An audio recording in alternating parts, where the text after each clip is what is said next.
Sikap hati yang benar itu silence. At times, kadang-kadang silence is golden, diam itu emas. Tidak selalu ya. Kalau kita lihat sesuatu yang salah, kita diam saja. Dalam konteks itu, silence is sin. Diam itu berdosa. Kita harus menjadi saksi Allah, kan? Kalau Anda belum subscribe di channel ini, segera, supaya Anda bisa mengikuti terus rema-rema dari Roh Kudus ya. Saya kasih satu message dari Tuhan yang berjudul bagaimana memperbaiki kesalahan masa lalu. Betul. Catat itu. Bagaimana memperbaiki kesalahan masa lalu. Buka bersama dengan saya di 1 Raja-Raja pasal 12 ayat 1 sampai 11. Ini cerita tentang pecahnya kerajaan Israel menjadi dua di zaman cucu Daud, yaitu anak Salomo bernama Rehabeam. Dan kita lihat dan pelajari bagaimana Rehabeam diperhadapkan dengan sebuah situasi sebenarnya dari masa lalu, sudah dari zamannya Salomo ayahnya. Nah, gimana dia menghadapi itu, menentukan kerajaan itu utuh atau pecah menjadi dua. Masa depan belum terlambat, masih terpapar di depan kita. Keputusan kita hari ini akan menentukan sekali.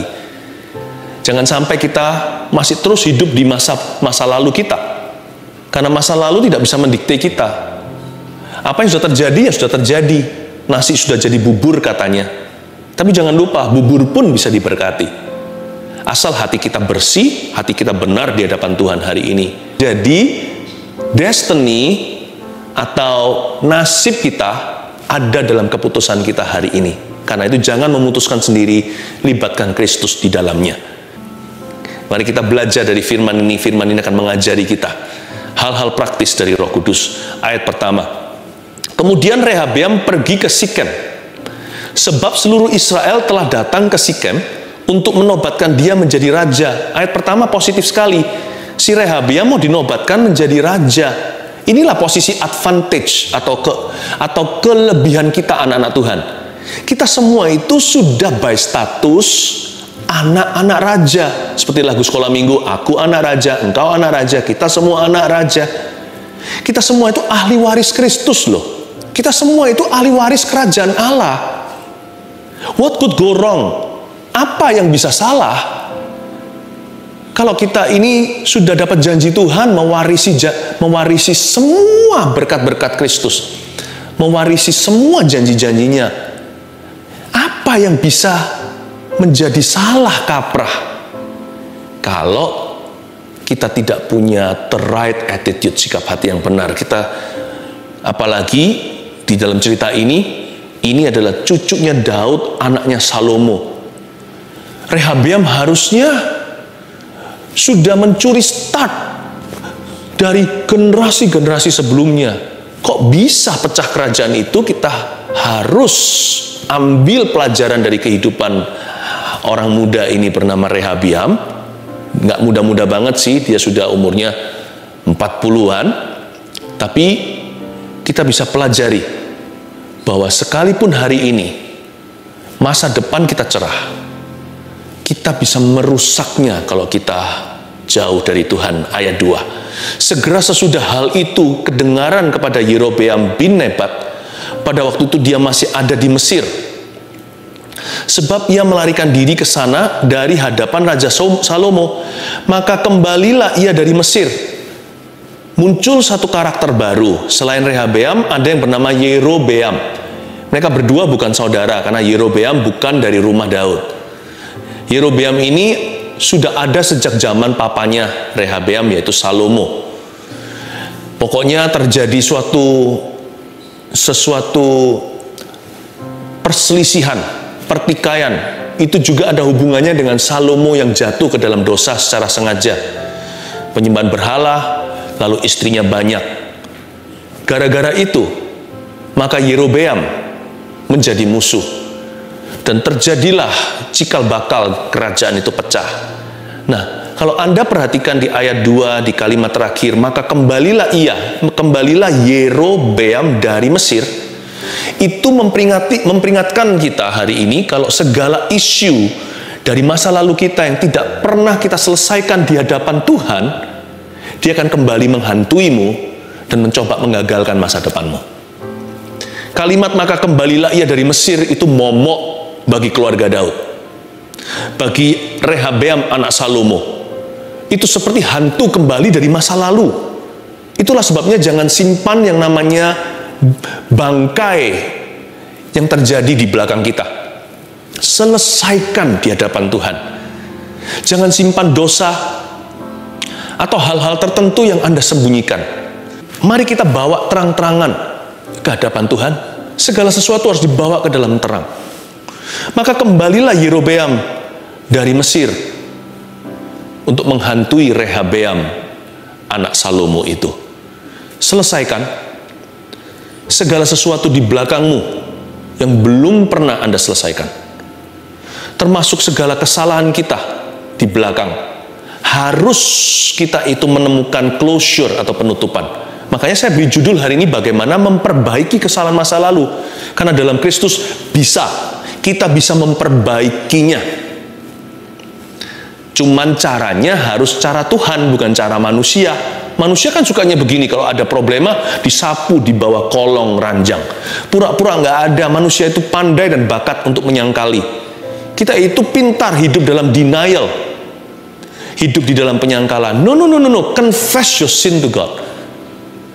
Make known your failures.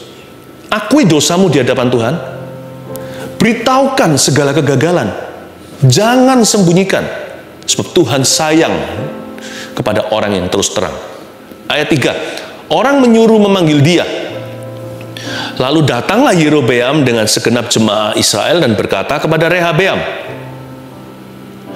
Ayat 3 ini ada pesuruh daripada Rehabeam sang raja memanggil Yerobeam untuk datang, dan Yerobeam datang dengan segenap jemaah Israel dan berkata kepada Rehabeam. Ayat 3. Belajar untuk mendengarkan. Kalau kita mau berhasil jadi orang, belajar dengar-dengaran dengan Tuhan dan belajar dengar-dengaran dengan sesama juga, karena Tuhan juga bisa pakai orang di kiri kanan kita untuk memberitahu sesuatu atau mengoreksi kita atau memperingati dan memperingatkan. Coba ya, kalau kita evaluasi, kalau kita introspeksi diri, banyak sekali dari kegagalan dan kesalahan kita di masa lalu itu karena apa? Karena kita gagal untuk mendengar. Karena kita nggak mau mendengarkan pertama-tama Tuhan yang sudah selalu memperingatkan kita lewat firman, atau kita nggak mau mendengarkan peringatan orang-orang yang peduli dengan hidup kita.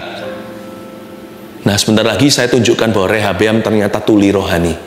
Punya kuping, punya telinga, tapi nggak terbuka untuk suara rakyatnya. Padahal Yerobeam tidak bermaksud untuk huru hara. Awal mula dia datang itu untuk menyampaikan aspirasi.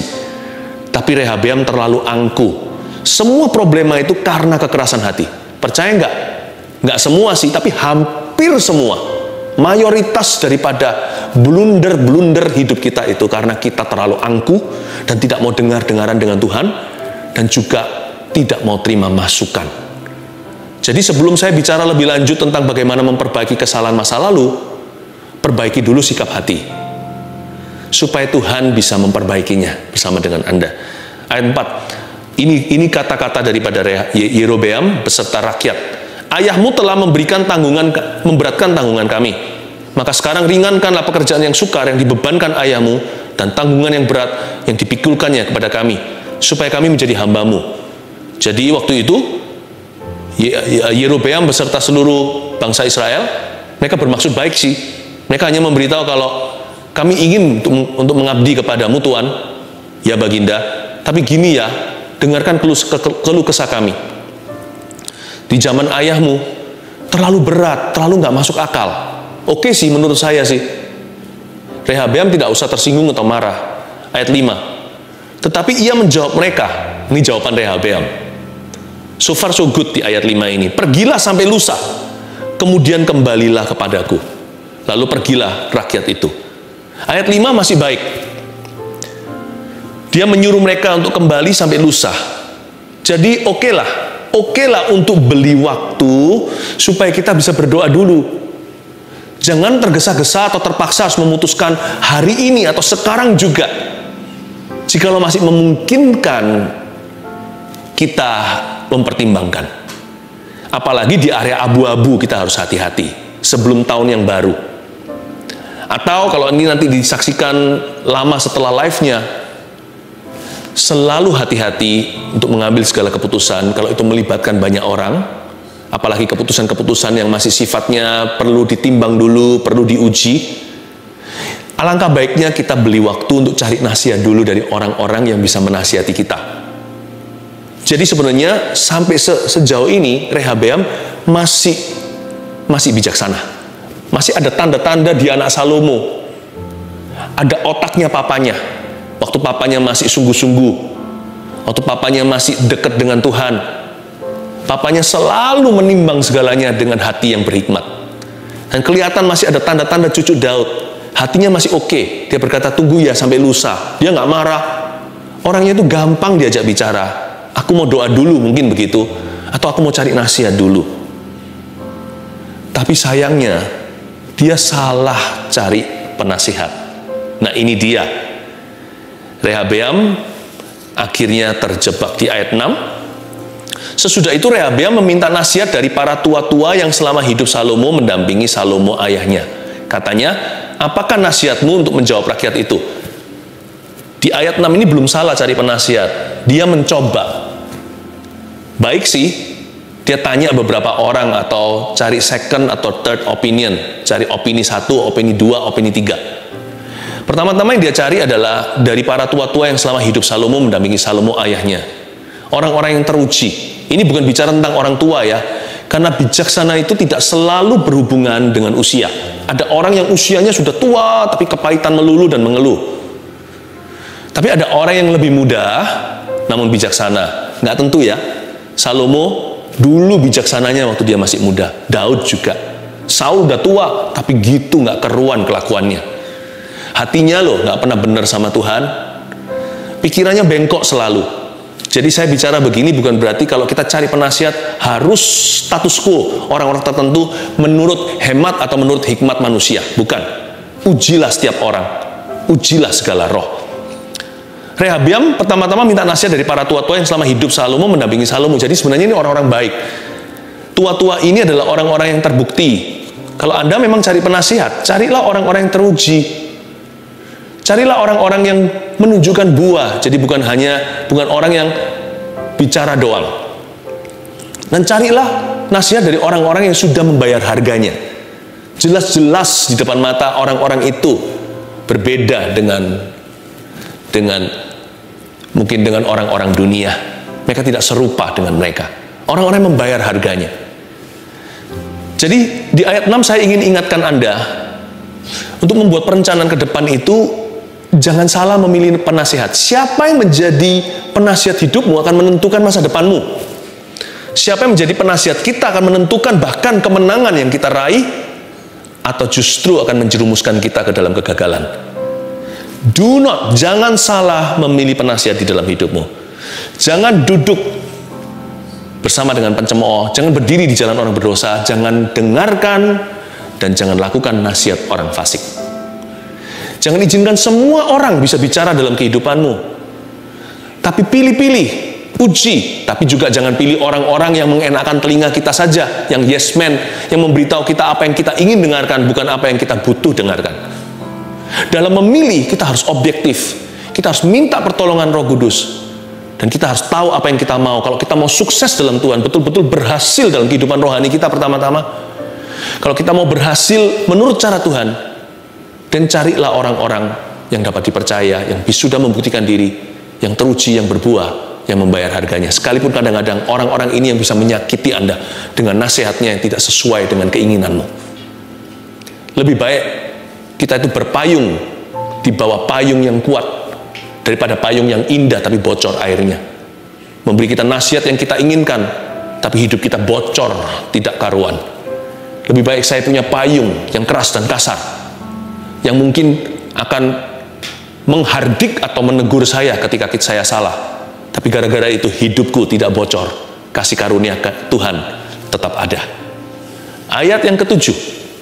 Mereka berkata, ini nasihatnya tua-tua. Jika hari ini engkau mau menjadi hamba rakyat, mau mengabdi kepada mereka, dan menjawab mereka dengan kata-kata yang baik, maka mereka menjadi hamba-hambamu sepanjang waktu. Bagus ini. Tahan dulu dia, tahan di ayat 7 ya, nanti saya akan kembali ke situ. Kita lihat ayat 8. Tetapi ia mengabaikan nasihat yang diberikan para tua-tua itu. Aduh, seperti ada suara Roh Kudus. Oh no. Lalu ia, yaitu Rehabeam, meminta nasihat kepada orang-orang muda yang sebaya dengan dia dan yang mendampinginya. Nggak ada salahnya dengan meminta nasihat dari orang-orang muda. Tapi ini bukan hanya orang-orang muda, tapi orang-orang yang berfoya-foya. These were party boys.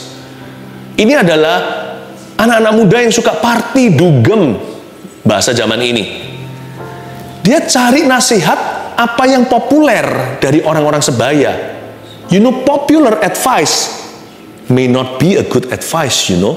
Tidak selalu, kadang-kadang oke, kadang-kadang bagus, tapi sangat mungkin ada kemungkinan bahwa apa yang populer di pikiran orang, apa yang bisa diterima oleh dunia, bisa-bisa adalah nasihat yang menjerumuskan atau nasihat yang menjatuhkan.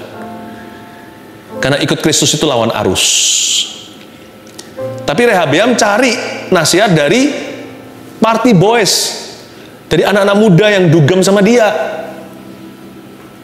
Dia cari apa yang mengenakkan telinga, cari yang namanya jawaban yang populer bagi dunia dari peers atau orang-orang sebaya. Bukannya dia mencoba mengerti jalan Tuhan, dia minta dimengerti dulu posisinya. Wah, dikipas-kipas itu ambisinya oleh anak-anak muda ini. Karena mereka nggak peduli, lu mau jatuh itu urusan lu. Itu nasihat murahan. Jangan cari nasihat dari orang yang hanya jual kata atau kalimat. Carilah nasihat dari orang-orang yang mendoakan Anda dulu. Orang-orang yang sungguh-sungguh terbeban untuk hidupmu. Semoga itu adalah orang tua. Saya berdoa semua orang tua menjadi orang tua yang takut akan Tuhan, yang bisa menuntun anak-anaknya dalam jalan-jalan Tuhan. Gembala Anda, saudara seiman, suami Anda atau istri Anda, saya berdoa agar suami dan istri tidak menjadi seperti Ananias dan Safira yang gak bisa saling menasihati, tapi sama-sama berdosa dan dikutuk oleh Allah. Anak juga bisa menasihati orang tuanya loh, karena Tuhan juga bicara lewat anak kecil. Berdoalah untuk orang-orang yang berdoa untuk Anda. Saya paling percaya dan mendengarkan kata-kata orang-orang yang mendoakan saya, yang bisa mengikuti musim hidup saya, bukan hanya sekedar memberitahu kepada saya apa yang saya mau dengarkan, tapi orang-orang yang sungguh-sungguh membawa saya di dalam doa-doa pribadinya. Karena orang-orang itu pasti tidak mau aku jatuh. Orang-orang itu pasti mau aku bertumbuh. Orang-orang itu pasti mau saya berhasil. Karena orang-orang itu punya rasa tanggung jawab untuk hidup saya. Mintalah orang begini, ini aset tak terhingga dalam kehidupanmu. Tapi ayat 8 sayang ya, Rehabeam tidak mau mendengarkan, malah minta nasihat dari orang-orang yang enggak ini. Ayat 9, katanya kepada mereka, apakah nasihatmu supaya kita dapat menjawab rakyat yang mengatakan kepadaku, ringankanlah tanggungan yang dipikulkan kepada kami oleh ayahmu. Lalu orang-orang muda yang sebaya dengan dia itu berkata, are you ready? Beginilah harus kau katakan kepada rakyat yang telah berkata kepadamu, ayahmu telah memberikan tanggungan kami, memberatkan tanggungan kami, tetapi engkau ini berilah keringanan kepada kami. Beginilah harus kau katakan kepada mereka. Ya, siapkan hatimu mendengar nasihat mereka. Saya sampai geleng-geleng kepala. Lihat kalimat berikutnya. Kelingkingku lebih besar daripada pinggang ayahku. Maka sekarang ayahku telah membebankan pada kamu tanggungan yang berat, tetapi aku akan menambah tanggungan kamu. Ayahku telah menghajar kamu dengan cambuk ya. Aku akan menghajar kamu dengan cambuk yang berduri besi. Orang Malaysia bilang, alamak, ini apa-apaan. Pada hari lusanya datanglah Yerobeam dengan segenap rakyat kepada Rehabeam. Bukan untuk memberontak, tapi untuk mendapat reply sang baginda. Seperti yang dikatakan raja, kembalilah kepadaku pada hari lusa. Ayat 13. Maka raja menjawab rakyat itu dengan keras. Ia telah mengabaikan nasihat yang diberikan para tua-tua kepadanya. Sampai ayat 13 saja. Ya, saya tambahi ekstra 2 ayat. Sayang ya, malah justru Rehabeam mengucapkan kalimat daripada anak-anak muda yang tidak bertanggung jawab. Dipinjam kata-kata itu, diucapkan ke rakyatnya. Disitulah pecah kerajaan itu menjadi dua. Apa yang dititipkan oleh orang-orang muda yang berdosa itu ke mulut seorang raja yang lugu? Dia berkata, kelingkingku lebih besar daripada pinggang ayahku. Saya buktikan, saya curiga bahwa orang-orang muda ini dalam mengambil keputusan, termasuk Rehabeam, mungkinkah mereka sedang di bawah pengaruh substance tertentu? Hari ini seperti alkohol, narkoba. Karena itu jangan pernah kaburkan keputusan Anda. Dalam pengambilan keputusan itu stay away from these things. Hati-hati, jangan mabuk-mabukan. Hindari nikotin. Jangan dipengaruhi dengan pornografi, supaya pornografi bisa membuat otak kita itu jadi kerdil, betul-betul jadi bodoh, betul-betul jadi tumpul. Bagaimana kita bisa membuat keputusan yang brilian kalau kita dibawa pengaruh berlebihan daripada substance ini? Saya yakin anak-anak muda ini mungkin sedang high sesuatu. Nggak gitu, nggak mungkin mereka emosinya menggebu-gebu, kelingkingku lebih besar daripada pinggang ayahku. Saya bisa bayangkan mereka sambil ketawa-ketawa, sambil terbahak-bahak ngomong ini. Keesokan hari, Baginda harus pergi ke courtroom, lalu memberikan verdict atau keputusannya. Disayangkan sekali, pergaulan yang buruk merusak kebiasaan yang baik. Karena itu carilah penasihat. Anda bisa cari nasihat orang muda. Apalagi kalau Anda adalah orang muda, it's okay. Banyak anak muda yang takut akan Tuhan kok. Saya lihat itu di dalam gereja yang saya gembalakan sendiri, ribuan anak-anak muda yang begitu, yang takut akan Tuhan. Yang penting siapa yang mimpin hidup mereka. Yang penting mereka bayar harga. Nah, inilah nasihat yang diabaikan. Kita lihat ayat 7 kembali. Mereka berkata, jika hari ini engkau mau menjadi hamba rakyat, garis bawahi, mau menjadi hamba, nomor 1. Dan ini cara begini ini bisa memperbaiki kesalahan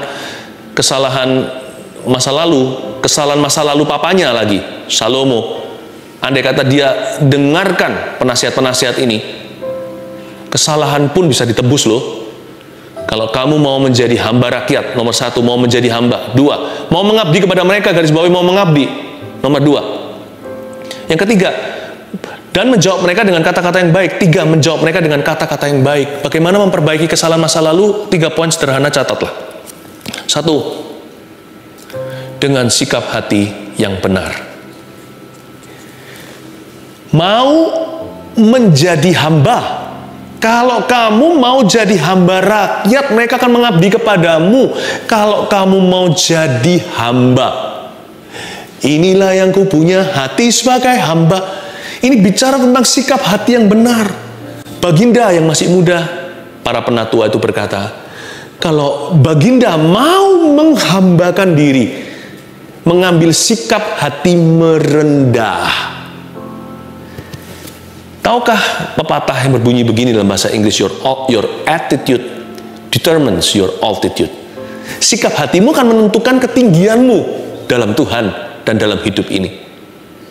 Andai kata yang namanya Rehabeam ini merendah gitu, ya, melunak, approachable, dapat didekati, memberikan pengertian, dengan senang hati orang-orang yang akan mengabdi, dengan sikap hati yang benar, kita bisa memperbaiki kesalahan masa lalu.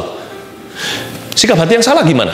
Udah salah masih bisa defensif, masih bisa membela diri. Loh, aku kan sudah bilang sama kamu, aku kan sudah minta maaf, kenapa belum dimaafkan? Itu sikap hati yang salah. Salah kok bisa ngamuk. Iya kan? Sikap hati itu harus merendah. Cari yang rendah aja frekuensinya. Dengan sikap hati yang benar. Kalau kita salah, diam aja. Kadang-kadang sikap hati yang benar itu silence.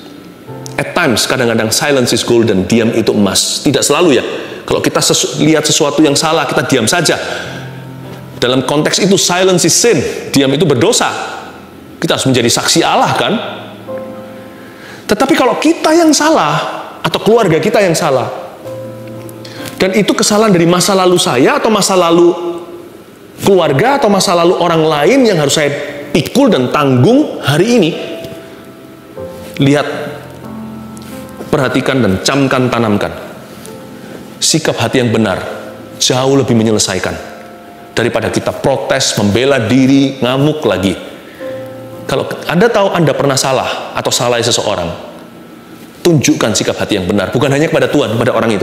Itu jauh lebih menyembuhkan, jauh berpotensi memulihkan, dan jauh lebih mendamaikan. Sekalipun bukan berarti langsung beres kalau Anda sikap hatinya benar, langsung semua masalah itu pergi, ya enggak. Tapi progresif, lebih progres dan bukan regres, bukan mundur. Yang kedua, mau mengabdi dengan komitmen yang nyata.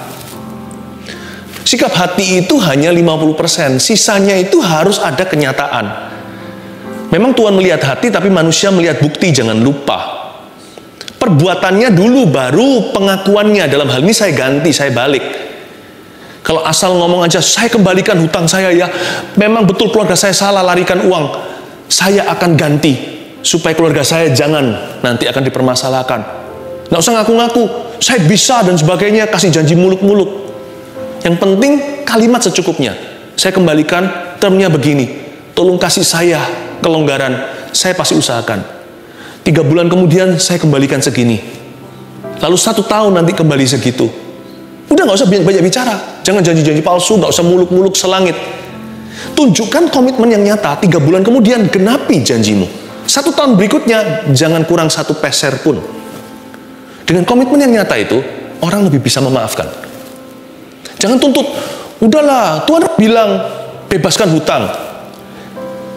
Itu biar Tuhan bilang sama orang yang memiutangi Anda. Kalau sana ada yang utang, kalau saya yang hutang, jangan bilang begitu. Tapi kita harus bertanggung jawab dengan komitmen yang nyata. Tunjukkan komitmen. Tuhan memang lihat hati. Tunjukkan bukti sama manusia. Ya, makanya itu dikatakan di sini mau mengabdi. Kata mengabdi itu dedication. Yang ketiga, terakhir. Dan menjawab mereka dengan kata-kata yang baik. Yang ketiga, dengan pemilihan kata yang baik. Choice words. Jangan banyak bicara dengan pemilihan kata. Penting sekali untuk mensosialisasikan atau mengkomunikasikan posisi kita di mana dalam memperbaiki kesalahan yang kita pernah perbuat di masa lalu. Choice words dengan kata-kata iman, pengharapan, dan kata-kata kasih. Suami istri lagi bentrok, lagi geger, lagi berantem. Kalau kita lagi ngamuk, lebih baik jangan bicara. Secukupnya ngomong sesuatu. Dengan pemilihan kata yang baik. Kata-kata hari-hari ini di zaman teknologi bukan hanya keluar dari mulut, tapi juga dari jari. Yaitu yang kita teks ke HP seseorang. Jangan kalimat-kalimat yang menusuk, yang membunuh karakternya. Kalau Anda tidak bisa berdamai terlebih dahulu, mending kata-kata yang sifatnya netral, pilihlah choice words. Pemilihan kata-kata itu penting sekali untuk pemulihan hubungan. Bahkan pemulihan kerjasama dalam dunia kerja. Klien dengan supplier, dengan partner, itu semuanya penting bagaimana kita dimengerti dan mengerti. Pemilihan kata-kata sangat menentukan. Makanya di sini sang tua-tua berkata, kamu harus menjawab mereka dengan kata-kata yang baik loh ya. Kamu harus mau menjadi hamba, tunjukkan sikap hati. Kamu harus mau mengabdi. Kamu harus tunjukkan komitmen yang nyata. Setelah itu tolong penuhi janjimu. Ngomong A, ya harus melakukan A. Ngomong B, ya melakukan B. Tapi jawablah mereka dengan kata-kata yang baik, yang bisa mereka mengerti, yang bisa membuat sejuk di hati, adem di dada. Tapi nggak usah muluk-muluk membuat curiga, ini too good to be true, orang ini hanya jual kata-kata. Jangan, kata-kata yang bisa dipertanggungjawabkan, kata-kata yang secukupnya untuk bisa membuat kita mulai di halaman pemulihan. 1, 2, 3 tersebut catatlah, dan saya berdoa, apapun kesalahanmu tahun ini, akan diperbaiki tahun depan. Nasi jadi bubur kan? Bubur itu kita doakan supaya menjadi berkat buat perutmu dan keluarga. Bubur pun bisa diberkati. Haleluya. 1 Petrus 4 ayat 7. Kesudahan segala sesuatu sudah dekat. Karena itu, kuasailah dirimu dan jadilah tenang supaya kamu dapat berdoa. Saudara yang terkasih, terima kasih telah mendengarkan firman Tuhan hari ini. Jangan lupa untuk dukung terus channel ini dengan cara subscribe, like, share, dan juga komen, agar saudara kita yang lain juga boleh terberkati. Tuhan Yesus memberkati kita.